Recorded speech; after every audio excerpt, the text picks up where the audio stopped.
Una sa lahat, kabi-kabilang nakawan, merong kawatang nagala plastic man para looban ng isang tindahan sa Manila. Tindahan din ang pinuntirya ng mga magnanakaw sa Benguet. Pati ng panindang underwear, pinatos nila.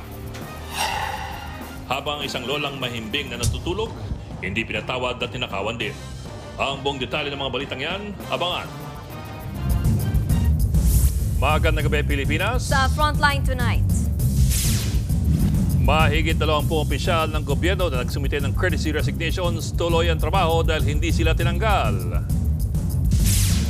Ilang kongresista nagdududa na baka may pinoprotektahan si Senate President Chis Escudero kaya delayed ang impeachment trial. Bumuelta naman dyan si Escudero at ibinalik ang sisi sa Kamara.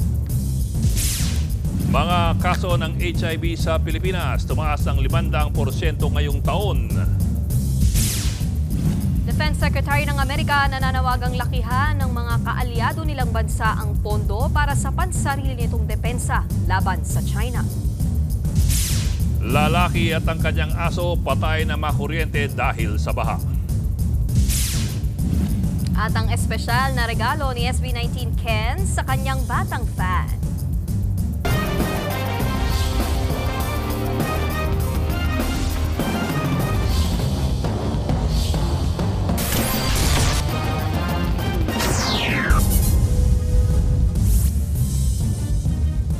Patay ang isang lalaki at ang kanyang alagang aso nang makuryente habang binabaha ang kanilang bahay sa Bulacan. Bigla raw pinasok ng baha ang bahay nila nang umangat ang tubig mula sa katabing ilog. Nasa frontline ng balitang yan, si Laila Pangilinan. Nakahiga at wala ng malay ang 28 anyos na lalaking ito sa loob ng kanyang bahay sa Barangay San Isidro sa Hagonoy, Bulacan. Ang lalaki na kinilalang si Jean Darrell Aguilar, na kuryente na pala habang lubog sa tubig ang kanyang kwarto. Kwento ng kanyang nanay, natutulog raw ang biktima nang bigla na lang daw tumaas ang tubig sa katabing ilog. Tiyempo raw na nalubog ang extension cable sa baha kaya siya nakuryente. Naisugod pa sa ospital ang biktima pero dead on arrival. Nakuryente rin ang alaga niyang aso na si Choy Choy. Inabot po ng pinagsaksakan niya, electric pan at saka cellphone. Yung po ang inabot ng tubig. Ngayon tatayo siya, siguro iihi siya. Nanulay na yung tubig doon sa extension wire. Tapos gumapang na yung kuryente. Nung siguro pong nanginginig na siya, ninapitan ng alaga niyang aso. Kaya pati aso niya namatay po.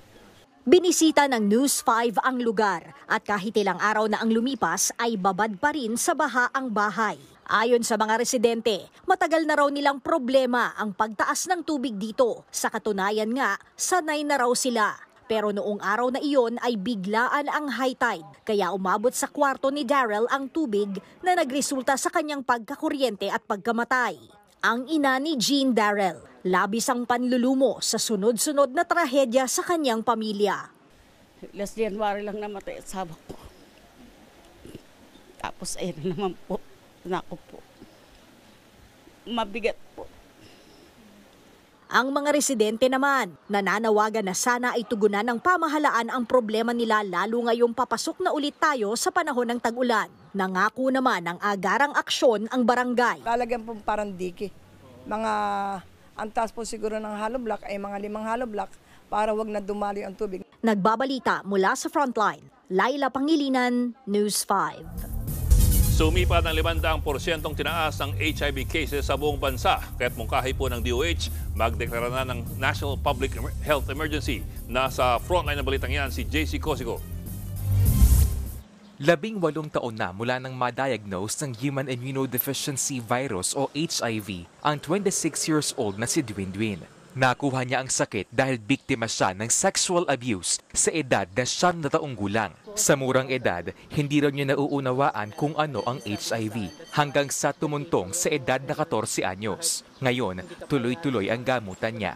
As I grew up, inuunti-unti nila na matanggap ko yung story na meron ako and matanggap ko yung story about HIV. And ayun po, luckily I am living and breathing with my normal life. Isa lang si Dwindwin sa higit 150,000 na may HIV sa Pilipinas. Bagamat may mga gamot na sa naturang sakit, ikinababahala ng Health Department ang biglang pagsipa sa 500% ng kaso ng HIV sa bansa, partikular na sa mga kabataan. Sa datos, nasa edad 15 hanggang 25 anyos ang mga bagong kaso ng HIV, habang karamihan naman ay nasa edad 25 to 34 years old. Pinakabata sa listahan ang 12 years old sa Palawan na nakuha ang sakit sa pakikipagtalik. It is alarming. Any sexual contact with a minor, kahit anong pakikipagtalik sa bata, ay rape. Dagdag pa ng DOH, mahigit 5,000 HIV cases ang naitala sa unang 3 buwan ng 2025. Di hamak na mas mataas ito kumpara sa higit 3,000 kaso sa parehong panahon noong nakaraang taon. Sa huling datos ng DOH, papalo sa 56 na HIV cases ang naitala kada araw. Sa ngayon, ang Pilipinas na ang may pinakamataas na bilang ng bagong HIV cases sa buong Western Pacific region. Kaya ang DOH iminungkahi na kay Pangulong Bongbong Marcos na ideklara bilang National Public Health Emergency ang HIV. Hindi ibig sabihin lockdown, hindi ibig sabihin pandemic. Pag dineclare mo kasi as a public health emergency, nagiging concerted yung effort, nagiging sama-sama at nagfo-forward siya. Kasi ang bilis ng panik eh. Mahalaga raw kasing mapalakas ang HIV testing, prevention at treatment para di na kumalat pa ang sakit. Dahil kung di raw masusugpo ang paglobo ng kaso, hindi malabong pumalo sa 400,000 ang people living with HIV sa Pilipinas. Paalala naman ng DOH, gawin lang ang ABCDE preventive measures. A. Abstinence o pag-iwas sa pakikipagtalik. B. Being faithful o pagiging tapat sa partner. C. Condom use o paggamit ng kondom. D. Para sa hindi paggamit ng droga. At E. Educating oneself o pagiging maalam ukol sa HIV. Nagbabalita mula sa Frontline, JC Cosico, News 5. May mga bago na namang natanggal sa gabinete ng administrasyon pero marami rin ang nananatili sa kanilang pwesto. Nasa Frontline na balitang yan, si Maricel Halili. Kahit pinag-courtesy resignation ni Pangulong Bongbong Marcos ang lahat ng kanyang gabinete, marami pa rin ang naiwan sa pwesto. Sa press briefing kanina ni Executive Secretary Lucas Bersamin, 21 pangalan ng mga kalihim ang inanunsyo niyang mananatili sa pwesto. Kabilang narito sina Agriculture Secretary Francisco Chu Laurel, Agrarian Reform Secretary Conrado Estrella, Education Secretary Sonny Angara, TESDA Secretary Jose Francisco Benitez, Labor Secretary Bienvenido Laguesma, Social Welfare Secretary Rex Gatchalian. Gayon din sina Health Secretary Ted Herbosa, DMW Secretary Hans Kakdak, DOST Secretary Renato Solidum, Tourism Secretary Cristina Frasco, DICT Secretary Henry Roel Aguda, Transportation Secretary Vince Tizon at DPWH Secretary Manuel Bunuan. Sa confirmation hearing ni Aguda at Dizon, una nilang kinumpirma na tuloy sila sa kanilang pag-upo bilang mga kalihim. Just to answer the question directly, kahit na I'm a little embarrassed to do it, but I did get a call po from the Executive Secretary that the President did not accept my courtesy. Thank you. I received a call from the Executive Secretary telling me that my resignation was declined by the President, Mr. Chair. And this was just recently? Just for the record. Just for the record, it's almost the day after the courtesy resignation. 8 pang appointee ni PBBM ang mananatili sa pwesto kabilang si Chief Presidential Legal Counsel Juan Ponce Enrile at MMDA Chairman Romando Artes. Nilinaw din ni E.S. Bersamin na taliwas sa naunang inanunsyo, mananatili muna bilang Foreign Affairs Secretary si Enrique Manalo. Nauna nang sinabi ng Malacanang na ililipat siya bilang Permanent Representative ng Pilipinas sa United Nations simula August 1. All of them who have been retained, including myself, are expected to give fresh attention to the mandates and to give more performance. Show more performance in our respective areas. Meron pa ring natanggal sa pwesto, gaya ni na Presidential Commission for the Urban Poor Chair and CEO Maynardo Sabili, Presidential Assistant for the Visayas Terence Calatrava, Presidential Assistant on Muslim Affairs Almarim Tila, at Presidential Advisor for Special Concerns Menardo Espineli. Well, if you are asking for blood, there will still be blood. But, you know, we are still undertaking continuing performance evaluations even of those undersecretaries or those lower than the cabinet rank functionaries. Patuloy naman ang performance evaluation sa iba pang kalihim. Nagbabalita mula sa Frontline, Maricel Halili, News 5. Tila may pinoprotektahan daw ang Senado. Yan po ang tingin ng ilang kongresista sa nangyayaring pagantala sa impeachment trial ni VP Sara Duterte. Ang belta naman ni Senate President Chis Escudero, ang Kamara ang dapat sisihin sa delay sa impeachment. Nasa frontline ng balitang yan si Marian Enriquez. Naglabas ng sama ng loob ang ilang mambabatas kay Senate President Chis Escudero dahil sa pag-urong ng petsa para sa presentation ng articles of impeachment laban kay Vice President Sara Duterte. Tanong ng Makabayan Bloc, sino ang pinoprotektahan ni Escudero? Ang taong bayan ba o si VP Sara? Well, something fishy. At nakikita natin na paghahanda na ito doon sa mga gusto nilang mga position ba o sa 2028, etc. So wag nang mag-deny si SP na talagang meron siyang pinoproteksyonan, meron siyang balakin sa mga susunod na mga panahon. Dagdag pa ni Castro, tila gumaganti si Escudero sa Kamara. Lalo't last day ng plenary session, iniurong ng Senado ang presentation ng articles of impeachment para sa prosekusyon. Tulad ng last day ng sesyon ng ihain ng Kamara ang verified impeachment complaint noong February 5. Ibinalik naman ni Escudero ang sisi sa Kamara. Giit niya, 4 na buwang inupuan ng Kamara ang impeachment complaint mula nang inihain ito at hindi naman daw nila ito inaksyonan agad. Kaya hindi raw sila pwedeng madaliin ng mga kongresista kapag gusto lamang nila. Pwede bang irally ko rin sila kung sila mismo ay hindi nagmadali? Inupuan at pabanjing-banjing sa mahabang panahon. Sino naman sila para madaliin kami ngayon? Hindi na pinatulan ni Escudero ang pahayag ng ilang kongresista na pinoprotektahan niya si VP Sara. Kabilang sa pinagdedebatihan ngayon ay kung maitatawid ba mula sa 19th Congress patungo sa 20th Congress ang impeachment laban sa bise. Bagay na pagbobotohan pa raw ng mga senador ng 19th Congress sa plenaryo. At the right time it will be put to a vote. Depende sa motion. Kasi pinaliwanag din kahapon, hindi ba? Huwag kayo malito. Pinaliwanag din kahapon, di ba? Ano man ang pagpasahan namin, hindi pwedeng itali ang kamay ng susunod na kongreso. So yung susunod na kongreso, ano man ang gawin namin, wala man kaming gawin.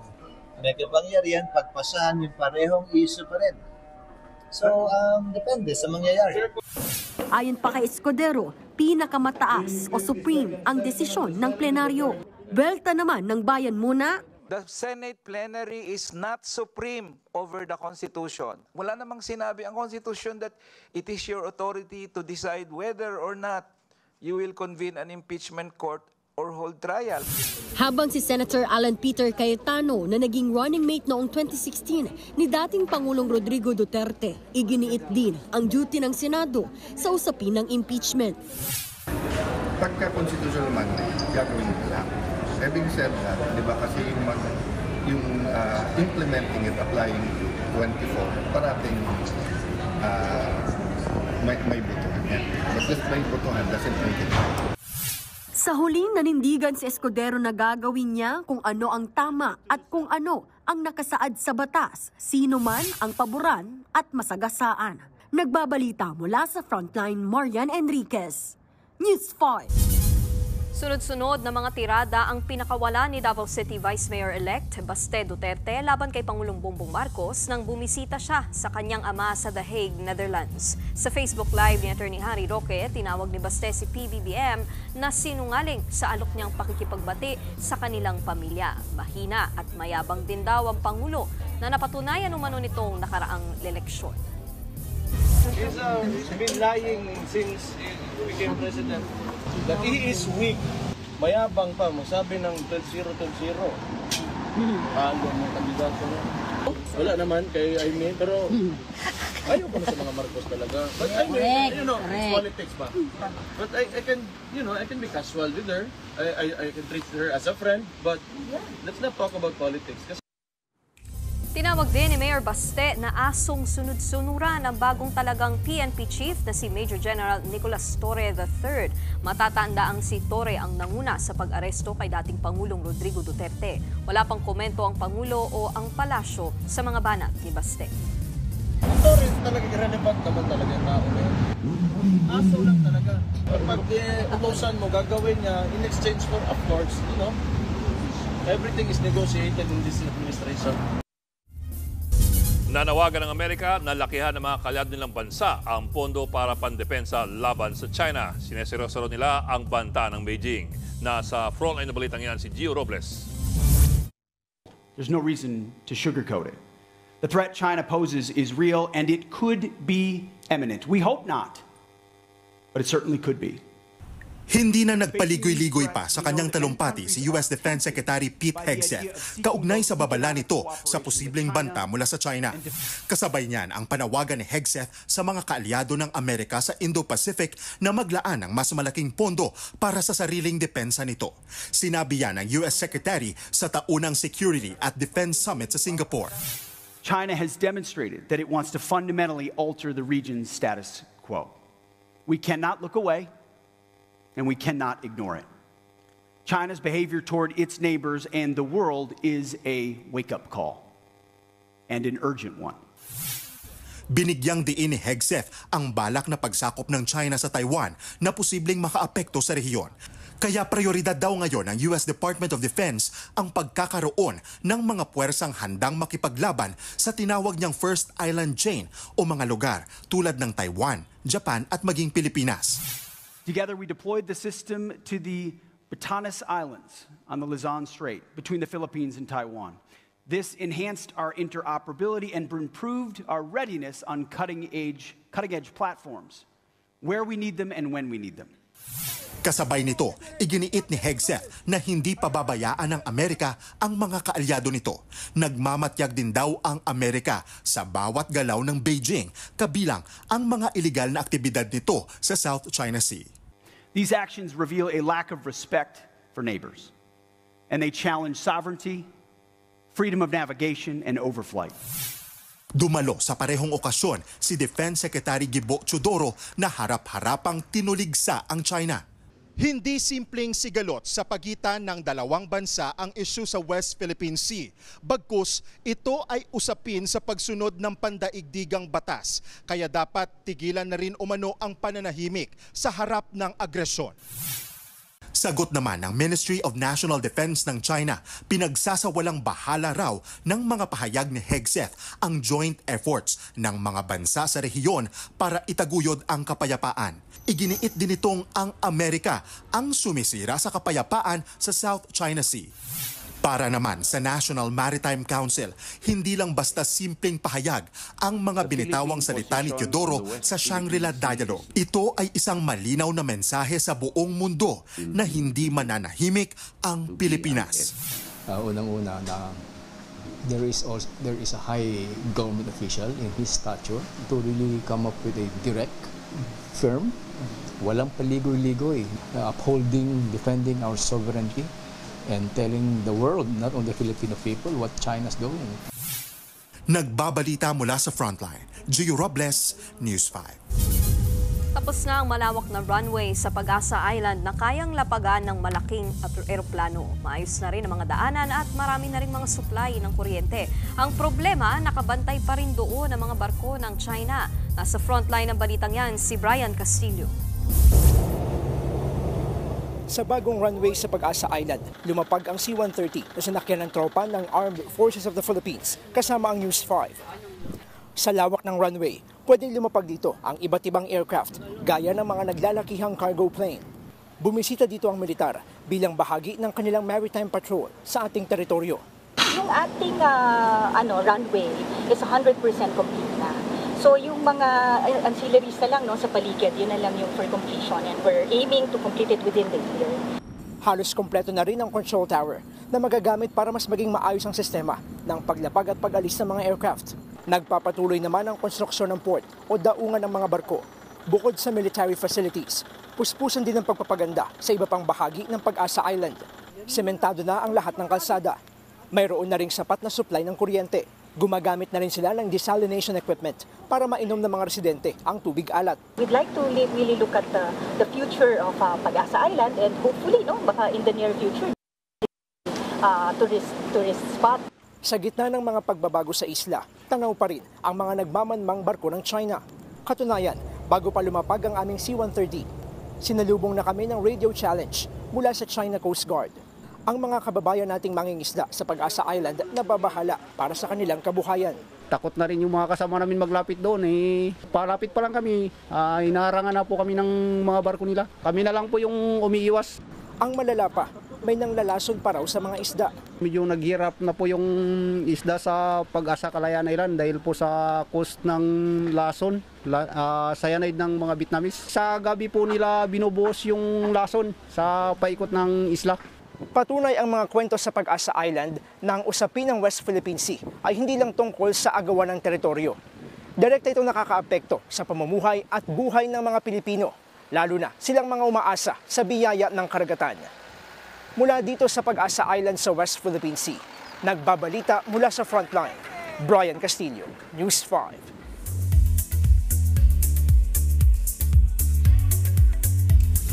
Showbiz tonight na tayo.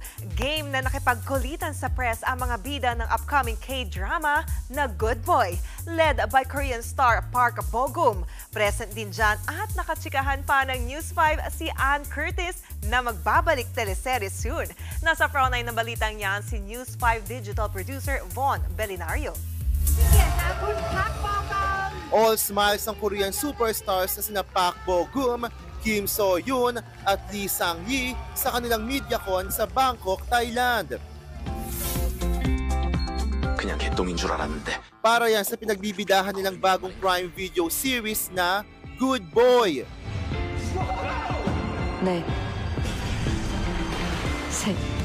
Maaksyon ng serye na tungkol sa mga former sports medalist na naging mga police officer.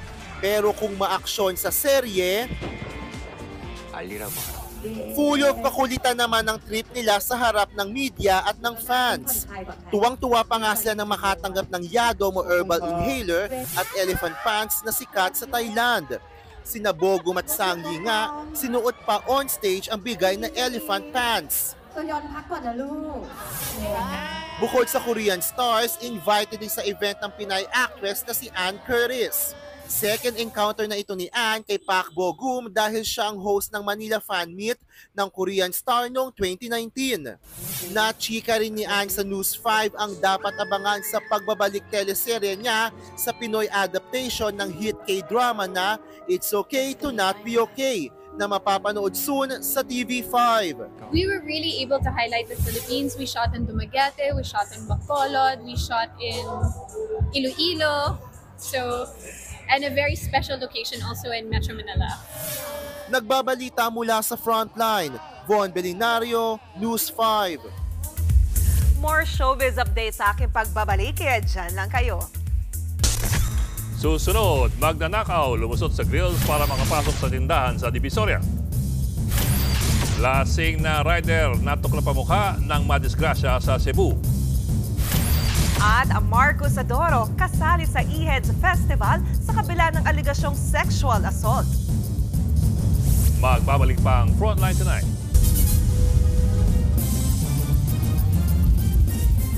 Mga kapatid, Ed Lingao po, nasa Estados Unidos, Canada o saan mang dako ka ng mundo, manatiling may alam at may pakialam sa mga mainit na balita dito sa ating bansa. Simulan natin ang bawat araw sa tuloy-tuloy na balitaan sa Frontline. Mag-follow at mag-subscribe sa social media pages ng News 5.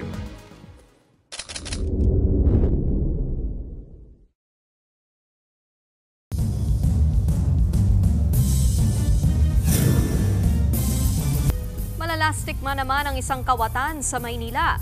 Nagawa kasing makalusot ng magnanakaw sa masikip na grills ng tindahan sa Divisoria. Natangay niya ang 300,000 pisong cash ng tindahan at mga sigarilyo. Nasa frontline ng balitang yan, Simon Gualvez, exclusive. Nakuhanan ng CCTV ang lalaking ito na nakatambay sa labas ng isang tindahan sa Divisoria sa Maynila nitong linggo ng madaling araw. Maya-maya, tumayo siya at may pilit na inaabot sa loob ng nakasarang tindahan. Dahil hirap siya, tinulungan siya ng dalawa niyang kasama para buksan ang grills. Nang matansya nitong kasya na siya, dito na pumasok sa loob ang lalaki. Pagpasok niya, tinakpan pa nila ng payong ang butas sa pinaglusutan ng lalaki. Unang tinangay ng lalaki ang mga sigarilyo sa estante. Sunod niyang binuksan ang drawer na naglalaman ng pera. Nang tapos na siya sa pagnanakaw, inabot niya sa mga kasamahan ng mga pakete ng sigarilyo. Yun nga lang, nahirapan siyang lumabas mula sa butas na pinasukan. Nagkalat pa nga sa sahig ang perang ninakaw niya. Aabot sa 300,000 pisong cash at mga sigarilyo ang ninakaw. Nagulat yung boss ko na pag-open niya nung linggo, hindi niya na nakita yung pera. Malaki po talaga siya kasi halos 2 araw po namin na benta yun. Ito raw ang unang beses na nilooban ng tindahan sa loob ng 15 taon nila sa Divisoria. Nakalak naman ang pwesto at may grills pang harang sa labas. Kung titignan, kulang-kulang 1 dangkal lamang yung butas nitong accordion grill. Pero dito pilit inilusot ng kawatan yung ulo niya hanggang nagkasya na mismo yung katawan. Naaresto ng mga pulis ang isa sa 3 kawatan. Tumanggi siya magkomento. Tinutugis pa ang 2 niyang kasama, kabilang na ang lalaking nag-alalastic man sa pagnanakaw. Nagbabalita mula sa Frontline, Mon Gualvez, News 5. Isa pang nakawan, natutulog lamang ang isang lola sa loob ng kanyang bahay sa Manila nang looban at nakawan ng cellphone. Nasa Frontline na balitang yan si Gary De Leon. Pasilip-silip sa pintuan ng mga bahay ang naka-face mask na lalaking yan sa Barangay 351 sa Maynila. Nang makakita ng pupuntirihin niyang bahay, sinimula na niya ang kanyang masamang balak. Saktong natutulog noon ang isang lola. Maya-maya, nakapasok na ng bahay ang magnanakaw. Bukod sa face mask, nagtakip din siya gamit ang bimpo. Napatingin pa siya sa CCTV. Dali-daling kinuha ng kawatan ng cellphone sa ununan na natutulog na matanda. Pagkatapos ay agad-agad ding sumibat. Tingin ng barangay chairman. Wala siyang andap-andap na pumasok doon. So, ibig sabihin, familiar siya sa papasukin niya. Kwento naman ng 87 years old na lola. Napuyat siya kaya napahimbing ang kanyang tulog. Yung anak ko, nasa taas, mga ilang minuto pa lang daw kaakyat sa taas, pumasok yung magnanakaw. Hindi niya raw lubos na maisip na may kawatang papasok sa kanyang bahay dahil karamihan daw ng kanyang mga kapitbahay ay mga pulis at opisyal ng barangay. Ang nanakaw na cellphone ay bukod tanging libangan ni Lola. Ito rin daw ang gamit niya para matawagan ang mga anak lalo't kapag may emergency. Gayunman, nagpapasalamat siya dahil hindi siya sinaktan ng kawatan. Buti na lang, hindi ako nagising. Kung hindi papatayin sigurado ako. Dinalaw na ng barangay si Lola para alamin ang sitwasyon at seguridad nito kapag nag-iisa. Isang bagong cellphone rin ang ipinangako nila kay Lola. Nagigpit na rin ng seguridad sa lugar. Nagbabalita mula sa Frontline, Gary De Leon, News 5. Sa pool sa CCTV ang panloloob ng 3 kawatan sa isang tindahan sa La Trinidad, Benguet. Sa video, makikita ang 3 lalaking tila nagmamasid-masid muna sa harap ng tindahan at nang makahanap ng tiyempo, sinira nila ang kandado ng roll-up door ng tindahan. Napansin ng isa sa mga salarin ng CCTV kaya tinutok niya ito sa ibang anggulo. Sa loob ng tindahan, hinakot nila ang mga panindang sigarilyo, tinapay, delata at pati brief. Tinangay din ang 13,000 pesos na kita ng tindahan. Sa isang kawatan, nagawa pang inumin ang isa sa ninakaw niyang drinks. Humingi na ng tulong ang may-ari ng tindahan sa mga pulis.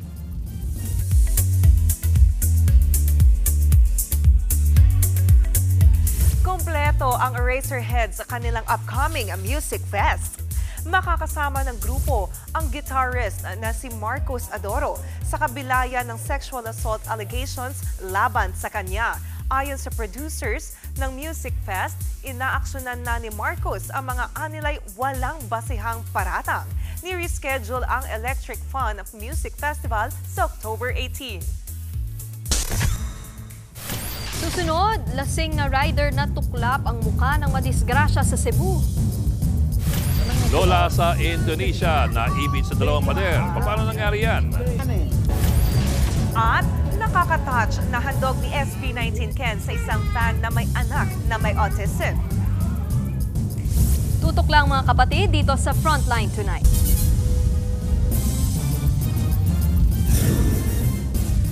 Mga kapatid, Mean Los Baños po. Nasa Europa o saan mang dako ka ng mundo, manatiling may alam at may pakialam sa mga maiinit na balita dito sa ating bansa. Simulan natin ang bawat araw sa tuloy-tuloy na balitaan sa Frontline. Mag-follow at mag-subscribe sa social media pages ng News 5.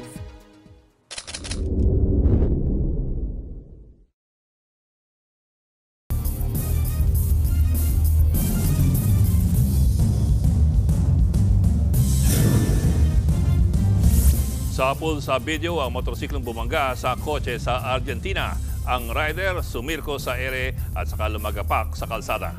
Mabuti na lang naka-helmet ang rider kaya hindi siya napuruhan. Iniimbestigahan na yan ng mga otoridad.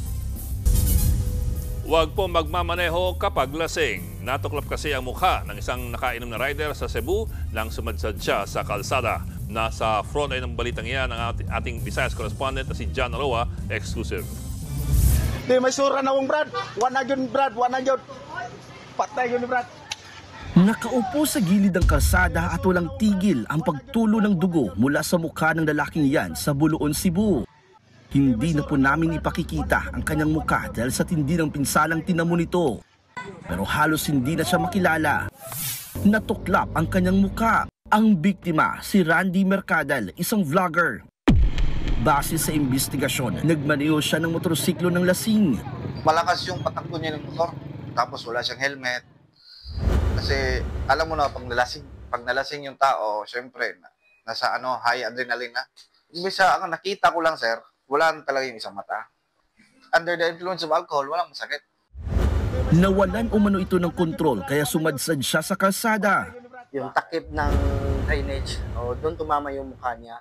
Medyo kurbada kasi sir kaya nawalan siya ng kontrol. Grabe yung impact sir Napag-alaman ding walang driver's license ang biktima. Agad siyang isinugod sa ospital. Sa ngayon, patuloy pang inoobserbahan ang kanyang kondisyon. Nagbabalita mula sa Frontline. John Aroa, News 5, Visayas. 15 billion pesos. Ganyan kalaki ang kakailanganin para sa EDSA rehabilitation.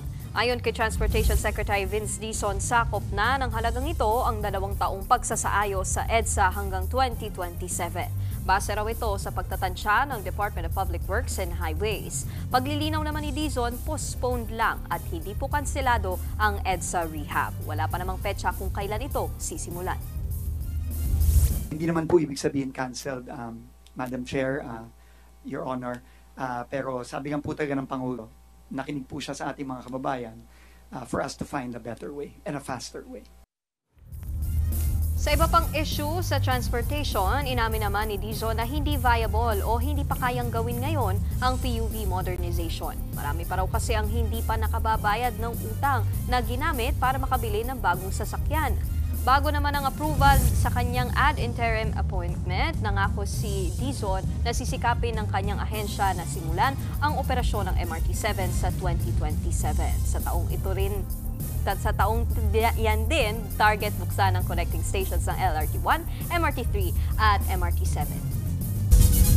Ininspeksyon ni Pangulong Bongbong Marcos at ng ilang opisyal ang Terminal 3 ng Ninoy Aquino International Airport. Ito raw ay para makita niya mismo ang mga pagbabago at ang mga dapat pampaguhin sa NAIA para mapadali ang pagbiyahe. Inikot niyang check-in counters, immigration at ang OFW lounge. Nagbigay din daw ng commitment ng San Miguel Corporation na papalawigin daw ang mga pasilidad sa NAIA.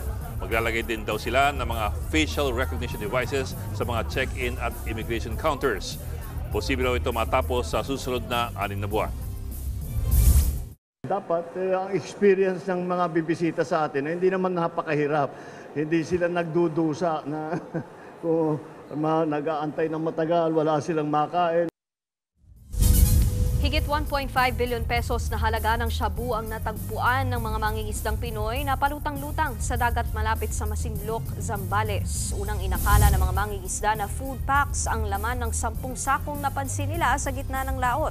Pero nang buksan, tumambad sa mga otoridad ang hinihinalang shabu. May kabuuang timbang na 222 kilos ang nabistong iligal na droga. Agad itong isinuko ng mga mangingisda sa mga otoridad sa Maribeles, Bataan. Inaalam na kung saan nanggaling ang nabistong shabu sa dagat.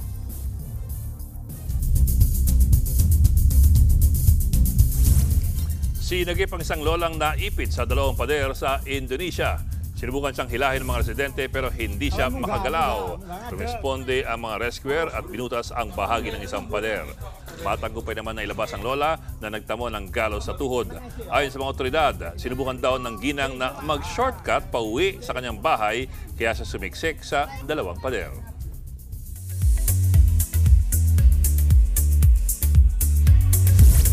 Naghain ng not a guilty plea ang direktor na si Daryl Yap kaugnay sa kasong cyber libel na isinampa ni Vic Soto.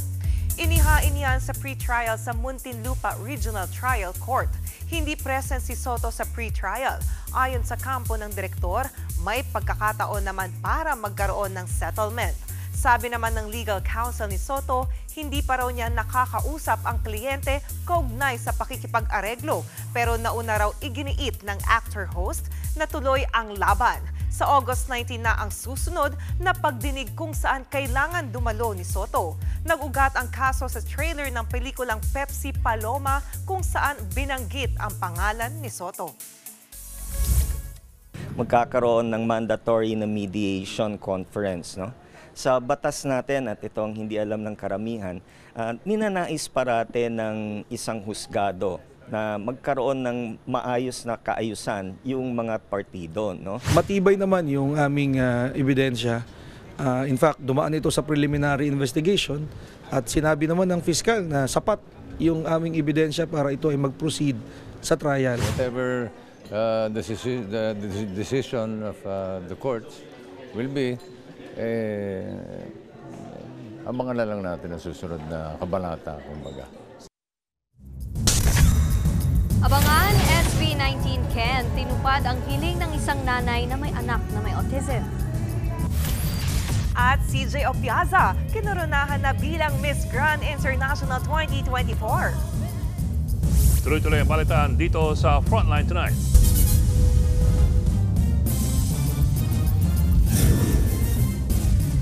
Mga kapatid, Ed Lingaw po, nasa Estados Unidos, Canada o saan mang dako ka ng mundo, manatiling may alam at may pakialam sa mga mainit na balita dito sa ating bansa.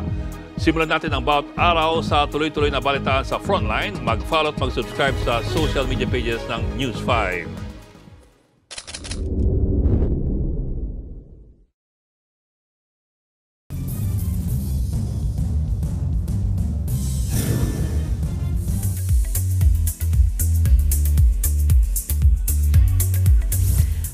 Nang kinoronahan ang Pinay Beauty Queen na si CJ Opiaza bilang Miss Grand International 2024. Rumampa si CJ sa Grand Coronation Ceremony kanina sa Bangkok, Thailand. Suot niya ang gold gown ng Pinoy designer na si Mark Tumang. Si CJ ang first ever Pinay na kinoronahan bilang Miss Grand International.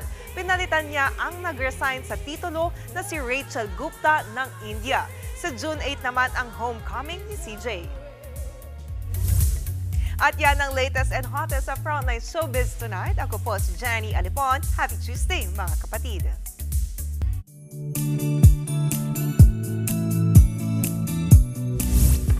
At sa ating pabaong pamag-good night, labis pa sa labis ang kayang gawin ng isang ina para sa kanyang anak. Gaya nga ng trending video ng isang nanay na may hiniling kay SB19 Ken para sa kanyang anak na may autism. Nasa frontline ng balitang yan si Laila Pangilinan. Ito ang nakakaantig na viral video ni SB19 Ken sa kanilang simula at wakas concert nitong weekend. Napatigil siya sa nabasa mula sa fans. Ang nakasulat sa note, pwede raw bang mag-drawing si Ken para sa kanyang batang fan na mayroong autism. Agad-agad namang kinuha ni Ken ang papel at nag-drawing, kahit na nasa gitna siya ng performance. Sa isang punto nga, tumigil pa siya sa pagguhit para kumanta saglit.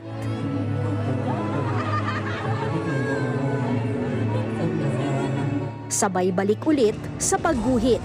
Ito ang drawing ni Ken. Smiley face na may nakasulat na, "You are loved." Nakausap ng News 5 ang nanay na nagpa-drawing kay Ken.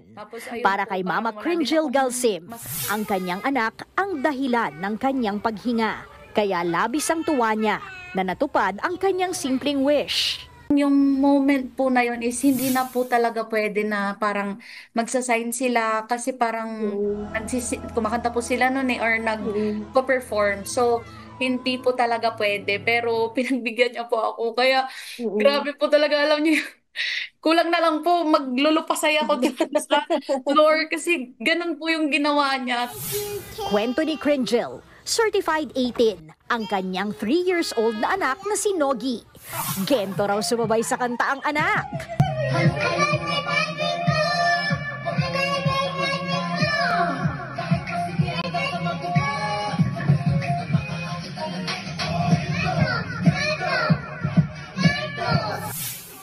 Palaban din si Nogi sa sing and dance with halong birit ala P-Pop Kings.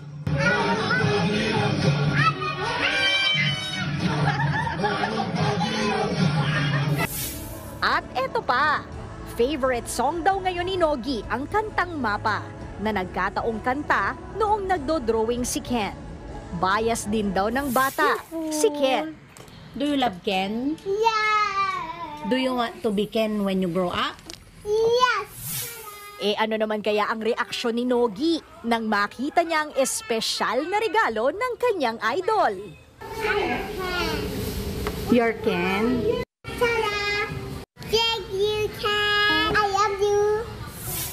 Pero ang totoong winner, ang mama ni Nogi, na labis pa sa labis ang kayang gawin para sa kanyang anak. Nagbabalita mula sa Frontline, Laila Pangilinan, News 5. So he can draw. And he can write. He can love.